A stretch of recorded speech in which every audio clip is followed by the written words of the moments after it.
In November 2022, the Bowie County Courthouse in New Boston, Texas, echoed with the sound of justice being served. A jury had just sentenced 29-year-old Taylor Rene Parker to death. No criminal history, no violent past, no signs of mental illness. On the surface, she seemed like an ordinary woman, but what she did on October 9, 2020, would shock the entire state and leave a permanent scar on the nation's conscience. It was methodical, cold, and terrifyingly premeditated, a deadly lie Taylor had been building for nearly a year. Once known in her community as a cheerful small-town photographer, Taylor Parker committed one of the most horrific crimes imaginable. She brutally murdered her pregnant friend and cut the unborn baby out of her womb. Her 3-year-old daughter, Kinley, was home that morning too.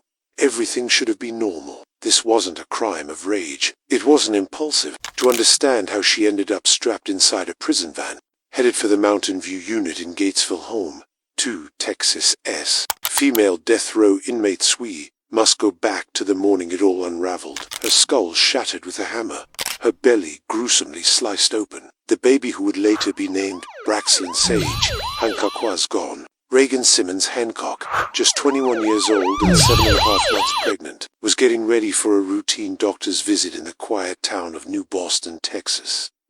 Then her friends, and for the next 10 months, she lived a lie. But then, Reagan's mother arrived. She even hosted a gender reveal party in Sims, Texas. Online, she painted the perfect picture of a glowing mum-to-be. But behind that facade, she was spiraling into a dangerous fantasy. What she found was a scene straight out of a nightmare. She shared nursery photos, baby clothes, and name ideas, all while knowing one horrifying truth. There was no baby. There never would be. Reagan had been stabbed more than 100 times. And Taylor, she was already gone too, speeding toward the Oklahoma border with the newborn in her lap, pretending the child was her own. She made calls to OB-GYN clinics in Texarkana and Idabel, pretending to be a pregnant patient. She even called in a bomb threat to a women's health clinic, trying to delay an appointment she had faked. But instead of being honest with her boyfriend, Wade Griffin, she made a chilling decision. She told him she was pregnant, but Taylor's descent into darkness hadn't begun that day. It started nearly a year earlier, with one life-altering truth: she could never have children, and just weeks away from giving birth. Reagan Simmons-Hancock had no idea she'd been chosen. That morning, she texted a friend. She said she felt a little tired, maybe anxious, but mostly excited. Her baby was coming soon. Her 3-year-old daughter, Kinley, was still sleeping in the back room. The house was calm. Ordinary, peaceful, a place where smiles were shared over Facebook likes and baby posts. When she knocked, Reagan opened the door. There were no signs of forced entry. No screams heard from outside. She likely didn't see the danger coming. After undergoing a complete hysterectomy, Taylor knew she could no longer conceive. When Taylor saw Reagan's Facebook posts announcing her second pregnancy, something clicked. Then she told her family.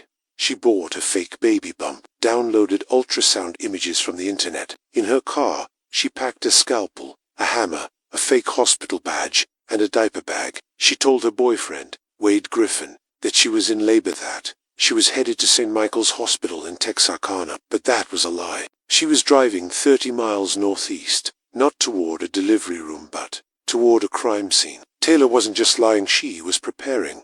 She told friends she felt the baby kick. She claimed she was due in October. By spring, the lies evolved into something even darker. Taylor began plotting. She started researching induction techniques and C-section procedures to the outside world. She was glowing with joy, but inside, she was calculating how to steal a life. And then, somewhere along the way, she reconnected with Reagan Simmons-Hancock, young mother she'd met in 2019 during a photography session. She watched from the shadows. She liked Reagan's baby bump updates. She paid close attention. Reagan was 21, trusting, glowing.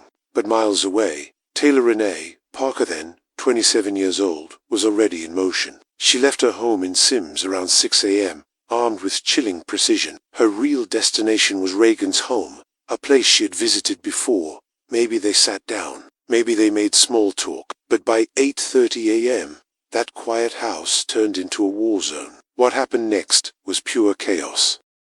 Taylor attacked. She used the hammer first, striking Reagan over and over in the head. The blows were brutal. The autopsy would later reveal her skull was shattered. Then came the scalpel. Reagan was stabbed more than 100 times, in the face, neck, chest, stomach, and back. She fought back fiercely. Deep defensive wounds carved into her hands told that story. But she was barefoot, pregnant, vulnerable, and Taylor was merciless. When Reagan could no longer fight, Taylor moved to her stomach. With disturbing calm, she cut a crude C-section across Reagan's abdomen, slicing into the womb and extracting the baby girl Reagan Simmons-Hancock. The baby was alive when she was pulled from the womb, but the trauma, the shock, and lack of oxygen left her barely clinging to life. In the back room, Kinley woke up to the sounds of her mother screaming. A forensic psychologist later confirmed that Reagan remained conscious almost to the very end. She died fighting not just for her life, but for her unborn child's. By the time Taylor left the home, 2 lives were gone, one silenced in a bedroom, and the other barely breathing, wrapped in a blood-soaked blanket. By 9 a.m., Taylor Parker was back behind the wheel of her gray Nissan Altima, racing out of New Boston. Her hands were slick with blood, her jeans drenched in it. In her lap, she cradled Braxton Sage, the baby she had stolen through violence and deception. But Taylor didn't head to the nearest hospital. She didn't seek help. Instead, she took Highway 82, cutting west toward Dolby, then turned north toward the Oklahoma state line, trying to outrun the horror she'd just created. Just before 9:30 a.m., her plan began to unravel. A Texas State Trooper, Chadwin, spotted Parker speeding near FM 44 When he pulled her over, Taylor jumped from the car, clutching the baby in her arms. She was screaming, panicked, begging for help. She claimed she had just given birth on the side of the road and that the baby wasn't breathing. Her voice shook, her hands trembled, but the blood told a different story. But something didn't sit right with Trooper Chadwin when Taylor Parker was breathless, frantic, screaming for help, but something was off. There was no afterbirth, no umbilical cord, and Parker herself looked far too clean for someone who had just given birth on the side of the road. There was no visible trauma, no blood loss where there should have been. She didn't look like a woman who had just given life. She looked like someone who had taken it. Emergency responders arrived and rushed both Parker and the infant to McCurtain Memorial Hospital in Idabel, Oklahoma. There, the truth finally started to unravel. Doctors quickly discovered that Taylor had no signs of recent childbirth. In fact, they uncovered something shocking: she had no uterus at all. Years earlier, Taylor had undergone a full hysterectomy, making pregnancy biologically impossible. Her entire story crumbled in an instant. As for the baby Reagan Simmons-Hancock, she was still alive, but barely. Oxygen deprivation had taken its toll. Paramedics worked desperately to save her, but it was too late. Braxton was pronounced dead shortly after arrival. At that same moment, back in New Boston, Texas, Reagan's mother, Jessica Brooks, was arriving at her daughter's house. Reagan had missed her doctor's appointment. The front door was unlocked. Jessica stepped inside, walked into a scene of unimaginable horror. Her daughter was lying dead, blood everywhere, her pregnant belly sliced open, the baby gone. Jessica's screams echoed through the house as she called 911. The dispatcher tried to calm her, but the words kept tumbling out. My daughter, she's pregnant, she's dead, her stomach is cut open, her baby is gone. Within hours, detectives linked the horrifying crime scene in Texas to the suspicious case that had just arrived at the hospital in Oklahoma. The baby Taylor tried to claim as her own had been ripped from the womb of the woman she murdered. By 10:20 a.m., Taylor Rene Parker was officially detained by Oklahoma police. At first, she clung to her lies, but investigators were already 2 steps ahead. They tracked her phone records, gathered surveillance footage, verified her fake medical claims. The entire story she had carefully built for months collapsed in a single morning.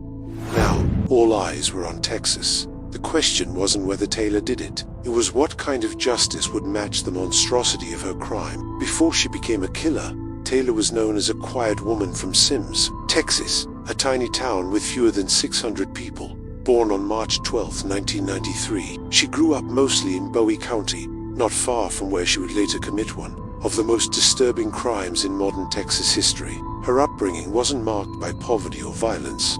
In fact, those who knew her described her early life as relatively stable, but there was something that appeared early and never left, a pattern of lies. At first, there were small exaggerations. In high school, she was known to be charming and outgoing, but always stretching the truth.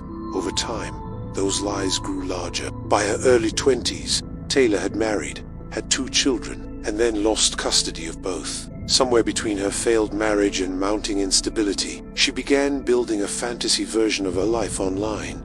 She posed as a real estate agent, claimed to have money, and most importantly, told everyone she was expecting a baby. None of it was true.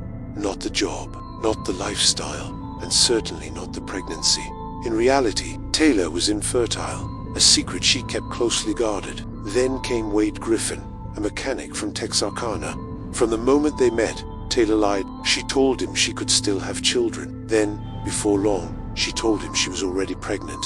To keep the fantasy alive, she showed him fake ultrasound images, staged doctor's appointments, and posted glowing baby updates on social media. She even threw a gender reveal party, all part of the elaborate charade. But behind the photos and smiles, she was building towards something darker, something that would leave 2 people dead, and a courtroom gripped by grief and disbelief. 2 years after the murder, on September 12, 2022, the capital murder trial of Taylor Rene Parker began inside the Bowie County courthouse. The building was swarmed with reporters. Security was tight. The media had already dubbed it one of the most chilling cases in Texas criminal history. The prosecution came with a clear message. They weren't just seeking a conviction, they were seeking the death penalty. Parker was charged with capital murder of a child and kidnapping resulting in death. And what they revealed in court would leave everyone in that courtroom and across the nation. The prosecution's case was devastatingly clear. They laid out a detailed timeline showing how Taylor Rene Parker faked a pregnancy for nearly 10 months, manipulating everyone around her, family, friends, even doctors. And when the fantasy began to crumble, she did the unthinkable. Murdered Reagan Simmons-Hancock and stole her unborn baby. The courtroom fell into an unbearable silence as the first witness took the stand. Jessica Brooks, Reagan's mother. Her voice trembled as she described the moment her world shattered. "I walked into the house and saw my daughter torn open on the floor. I knew the baby was gone. I knew she was dead." Jurors were shown graphic crime scene photos, and some visibly winced. Others looked away. No one in that room could deny the horror of what had taken place. Then came the digital evidence. Investigators had pulled chilling Google searches from Parker's phone, typed just days before the killing: how to perform a C-section at home, how to fake pregnancy symptoms, where to buy fake ultrasound images. Medical experts were called in to testify. One forensic pathologist confirmed that Reagan had been alive when the cutting began, based on blood flow patterns and the depth of the wounds. "This wasn't a surgical incision," a doctor stated. "This was brutal. This was violence, not medicine." Another doctor explained how Braxton Sage didn't die instantly, but slowly, from a lack of oxygen, after being ripped from her mother's womb. The defense attempted to argue mental illness, claiming Parker suffered from borderline personality disorder and that years of trauma had blurred her sense of reality. But the prosecution wasn't buying a hand, neither was the jury. They reminded the court that Taylor had carefully planned every step, contacting maternity clinics, faking hospital visits, lying to Wade Griffin and his entire family, collecting baby shower gifts for a child that never existed. Then came the most haunting piece of evidence: a jailhouse phone call between Parker and her mother. She didn't express regret. She didn't say Reagan's name. She didn't mention Braxton. All she said was, "I messed up real bad." Jurors watched her closely throughout the trial. Parker showed little emotion, no tears, no apology, just silence. And on October 3rd, 2022, after just over an hour of deliberation, the jury found her guilty of capital murder. But the final chapter was yet to come. On November 9th, 2022, inside a packed courtroom in Bowie County, the jury returned once again, this time with the ultimate decision. After weeks of testimony, impact statements, and the full weight of Taylor's deception laid bare, they delivered the harshest sentence allowed by Texas law: death by lethal injection. Judge John Tidwell looked Parker straight in the eye and said, "You have been found guilty of capital murder. It is therefore the order of this court that you be remanded to the custody of the Texas Department of Criminal Justice, and there be confined until the state of Texas executes the sentence of death." Parker showed no reaction, but in the gallery, Reagan's family broke down in sobs. Jessica Brooks rose to speak one final time. Her voice was strong, Her words cut deep. My baby was alive. She felt every single pain. She fought for her babies, and you smashed her skull. You ripped her open and took her baby. You deserve to be removed from this earth. The prosecution called it an act of pure evil, a calculated lie that turned into a massacre. They reminded the court that Reagan's 3-year-old daughter woke up to her mother's lifeless body. In the next room, that Parker had treated life like something she could steal. Following the verdict, Taylor Rene Parker was transferred to the Mountain View unit in Gatesville, Texas, becoming the 17th woman on Texas death row. She now spends 23 hours a day in a solitary 6 by 10-foot cell, under constant surveillance, with nothing but time to think about what she did. But in Texas, death doesn't come quickly. Many inmates wait 10, 20, even 30 years before their execution is carried out. Some are granted stays. Others die of illness or old age. As of now, Taylor Rene Parker's execution date has not been set, but the sentence is final. And Texas doesn't forget. One day, whether it's years or decades from now, the state will keep its promise.